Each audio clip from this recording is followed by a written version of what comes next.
So Marathon des Sables video, take one. Pretty much busting through a bunch of sand dunes. Pretty much been busting through a bunch of sand dunes for most of my entire life.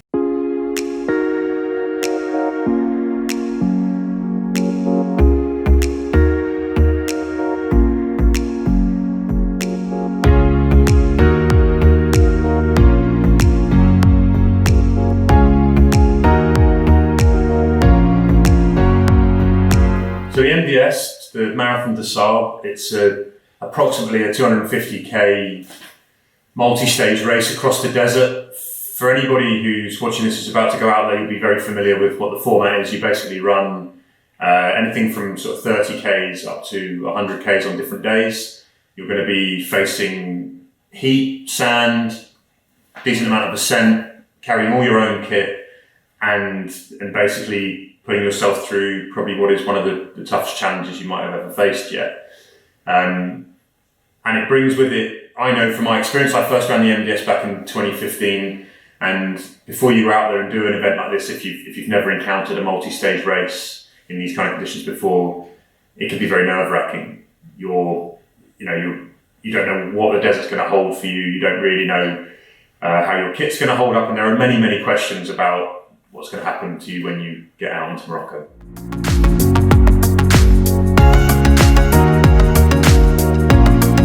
So one of the biggest things that I did in my approach before I went to the MDS was to avoid going out overcooked. So I know a lot of people would do, the instinct is that you're going to do a multi-stage race where you've got to run a huge amount of distance, and you think, okay, in order to prepare myself for that physically and psychologically, I'm going to go and run back-to-back marathons, I'm going to do back-to-back 40-mile days, I'm going to go hard so I've got that kind of distance done, and psychologically I know I can achieve it. I went at it the opposite way. I didn't run very many miles in the build-up to it. I spent a lot of time in the gym, but I made sure that when I arrived on the start line of the MDS, I was actually underfit, and through the week, my fitness kind of came out. So I built my fitness whilst I was there running.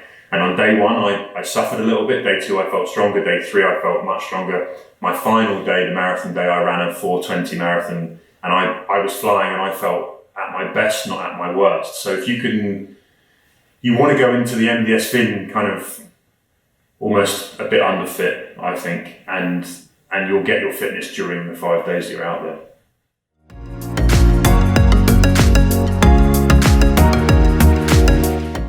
So kit is as important as fitness for the MDS. The logistics of all of your kit and your food is kind of half the battle here. You spend an awful lot of time fiddling with kit, worrying about kit, moving stuff in pockets from your bags, trying to find plasters and bits and pieces to put on your feet when things go wrong. So getting the right kit is actually really, really crucial. And I think one of the biggest things that you need to do is make sure that your kit works very efficiently for you. So it's very easy to overlook, but when you get tired, is your food going to be in a pocket that's in the right place? Are you going to be able to transfer that very easily, either mid-run or in aid stations? There are lots of other sort of tricks that you can do to minimize weight. Is one of the huge issues with the MDS. You've got to carry all of your own kit. Someone else provides the tent, your sleeping bag, your cooking pot, your cooking fuel, all your food. You've made decisions like whether I take 3 pairs of socks or 4. I really strongly advise, and this is very, very anal, but measure, weigh everything and try and shave weight where you can. I was meticulous about this because it's amazing. I vacuum sealed all of my food. So rather than take it in the packaging that it comes in, which can be really heavy, you can buy a vacuum sealing machine that people use for cooking, and vacuum packs, decant your food, seal it, it makes it tighter, it's more compact, it's easier to fit into the bag. And then I trimmed the plastic off. And this is going to sound crazy, but I weighed the plastic that I trimmed, and actually there's of the waste packaging and even the little bits of plastic that I trimmed off the edge of the vac sealed packs, I saved 250 grams. that's some more food basically, or less weight you have to carry. And believe me, when you're 50 k's into the long day, this all makes a big difference. So another example of that kind of thinking that's really useful. I knew that maybe I might have a problem if my bag split or something goes wrong with your kit malfunctions and you want some other bits. So I gaffer taped my bottles. So this gaffer tape, you can take it off and use it basically to fix things. Little tricks like that. If you take poles, hiking poles, you can gaffer tape the poles. So you've got things stored in a sensible way rather than sort of taking a roll of gaffer tape. And I think that's the one major thing is really, really think about the weight that you're going to carry. Everyone will ask, how many pairs of socks should I take? Should I take fresh t-shirts? Should I take a change of clothes? 3 pairs of socks. I think you basically want a pair of socks for each day. It's nice to put on a fresh pair of socks. Don't worry about taking clean t-shirts, clean base layers. You're going to stink. The kit will stink. There's some kit that you can buy, Ex-Bionic, Innovate have base layers that feature antibacterial properties, so they don't smell as much. But you're in the desert. It doesn't really matter. It's chaos out there. So don't worry about freshening up your kit. You want to save weight. With the socks, it was lovely to put on a new pair of socks each day. Another big thing about kit is basically people will ask you about sand. And there's a huge fear that the sand is going to be the problem for you. So you definitely wear gaiters. If you can get your gaiters, the Velcro stitched to your shoes, send them off, have the Velcro stitched to your shoes and attach them like that. That, for me, is by far the best way for them to be resilient against the sand. But weirdly, the sand isn't really the problem. I didn't have any sand leaking into my shoes at all whilst I was running. The big problem is actually that you're going to be running across a riverbed full of fist-sized stones. So you've got to make sure that you've got shoes that are going to offer some protection, I think, in the toe, because you kick a lot of these sort of stones and that can help you with a little bit of stability. Much of the ground that you're running on is going to be quite hard and compact. So think about your shoes in that sense. You don't want, I don't think you want shoes that are too grippy trail shoes. You want to have a nice, happy balance.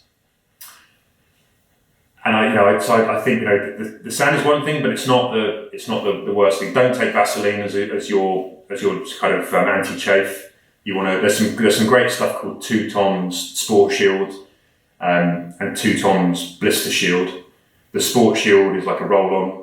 I use that, and if you use Vaseline anywhere and sand gets into that, it's basically you're going to have a lot of problems because it's going to cut you to shreds.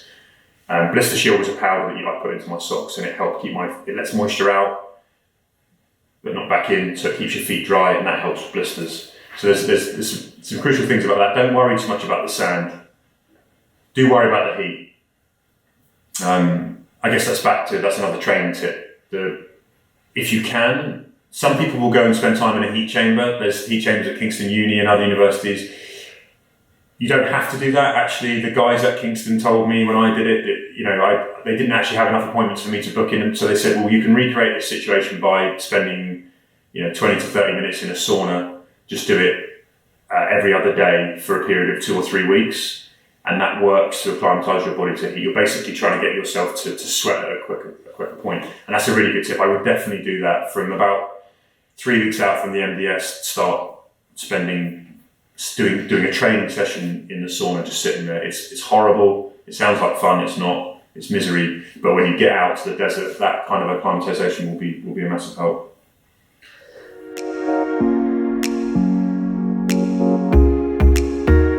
Nutrition is good. You have to have tested all your kit. Obviously, you want to have tested what you're going to eat. A lot of people will complain that they get hungry in the MDS, and you're facing a challenge, which is the more calories you take, the more you have to carry. So you're trying to strike that balance between weight and calorie content. You've also got to take things that you're going to enjoy and look forward to eating. The really interesting thing that I found is that things that I thought would be fantastic when I tried them at home, and I thought they would be treats in the desert, when you get out to the desert, actually aren't. So I thought I took some cocoa powder, and I thought every night at the end I'd boil up some water, have a little cocoa before I go to sleep in the tent. It'd be nice and warm, and that would be a cosy thing to do. It just didn't. It didn't really hit the mark. I thought that the expedition foods that tasted rank in the kitchen, when you're out in the desert and you've just done 60 miles, actually they tasted delicious because you're so hungry. So think about it. You have to almost take, when you're trying these things, you have to take yourself a little bit outside of your environment at home. Go for variety if you can. I took lots of small vacuum sealed selection of snacks, so I sort of take a handful of different nuts, and I weighed them obviously, and I made sure that I had a walnut, a Brazil nut, and a small amount of nuts in, just enough, but for that variety even of taste and texture. And I had a few little kind of vegetable crisps, but I had little treats. It was a bit like that principle that you have a bit with airplane food, where it's like you're opening a lot of different things, and throughout the day you can snack on different things. And you spend a lot of time in campsite as well, dealing with boredom with not much to do. And so having those things along the way is key. And think as much about what's going to happen immediately post-race with your recovery shakes and drinks, and then in the campsite before you sort of get to the point where you're going to have your dinner, which is basically your dehydrated meal. The other thing to consider, I think, is breakfast. And a lot of people will get up and they'll boil up water and they'll make, again, another rehydrated breakfast. So you can get porridges. They're quite heavy in terms of the amount of weight you're carrying. I went for a liquid breakfast, so I had a meal replacement from somebody like Herbal Life, almost like it's a bit like Slim Fast basically, with extra protein and an extra little bit of carb powder in it, and a 33 shake. And I put them into my bottle, bit of water in the morning. You've drunk that. It took me about 5 minutes. Everyone else is spending 40 minutes ratting about making a fire and having something that's quite heavy. And this is the other important thing about the MDS. When you wake up in the morning, the people come and pull the tents away from you very, very early on. So you're lying there in a sleeping bag, and the guys who put up the tents and move them just arrive at like 5 in the morning, 6 in the morning, and they don't wait for you. They just take the tent down, and they'll roll you off the rug, and you end up in the sand. So you don't have an awful lot of time in the morning to prep and get ready for the race, and there's lots of stuff that you have to do. If you can minimise the faff, it takes away a lot of the stress. So you also get more water in. So I found it quite good for sort of that initial morning kind of hydration. So I would totally recommend looking at having a liquid breakfast rather than, or at least a cold breakfast rather than something that you've got to cook up, because that all takes time and faff.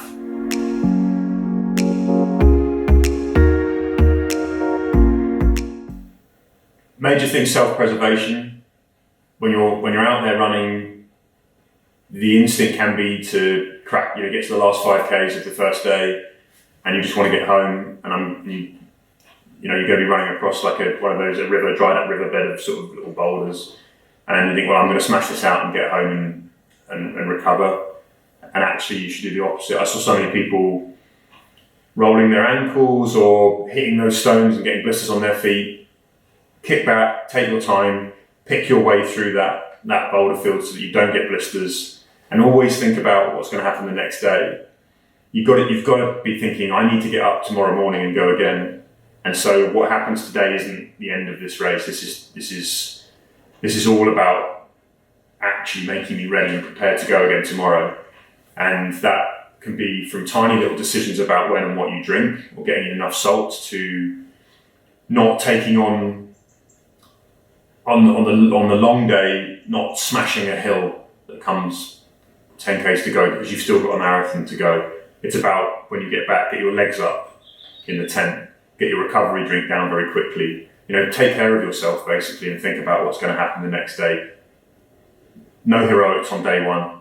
Save your heroics for feeling brilliant on the last 20K of the final day. And I approach it that way, and I tell you, when you're flying past people on that final day feeling good, it's a very nice place to be. It's not such a nice place to be if in the first day you smashed out that 5K across that stony riverbed, and you've now been carrying blisters for 5 days as a result of it, and you're hobbling. So look after yourself, and just self-preservation, basically.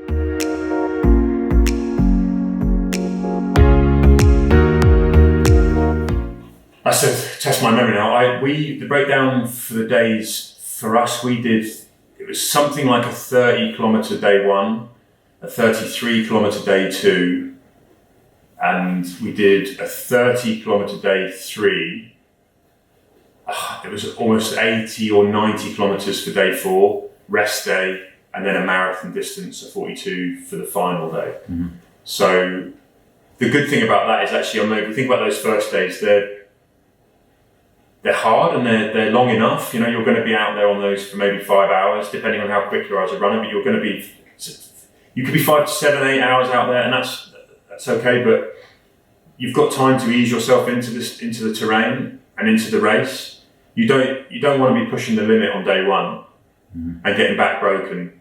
You kind of want to get a feel for the place and grow into it. There are no easy days.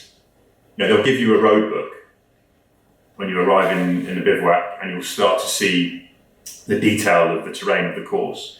And you know, even though some days are shorter, there's always things in the day that are going to make it more difficult. The shorter days will have terrain that's more tricky, maybe a bit more of a technical downhill, or you're going to climb up a big sandy Jebel mountain.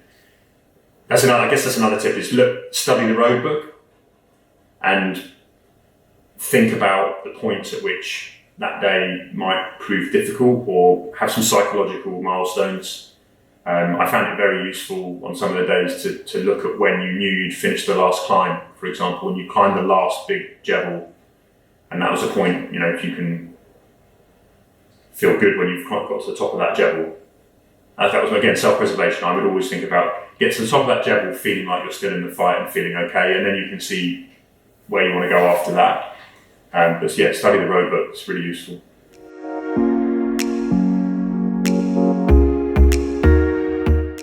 It's a mix. The brilliant thing about the MDS is you see all ages, all sizes, genders, abilities. You know, there's everyone from the super fast, you know, elites down to people who actually start on day one walking, and they walk the entire thing. Mm-hmm. Most of the people in the middle of the pack will do a mix. You know, I walked plenty of sections, and again, you know, going back to that self-preservation thing, I walked many of the climbs. And this is the thing, in your training as well, if you're good at marching, basically like a soldier, tabbing it out and hiking uphill, keep your heart rate down as much as possible, you're going to be as quick as the people who are running. And so expect to walk and actually use it sensibly. So sometimes I saw people who were trying to run through sand, deep sand, and they're not moving any quicker. I was walking alongside them.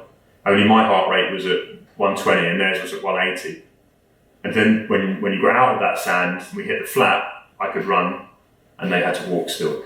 So be smart, you know. If you feel like something is taking more energy than the gain that you're making, relax, man. Sit back, walk, and totally embrace that. Don't feel like you have to run it all. It's about conquering the distance and doing it in any way that you can, being smart about it.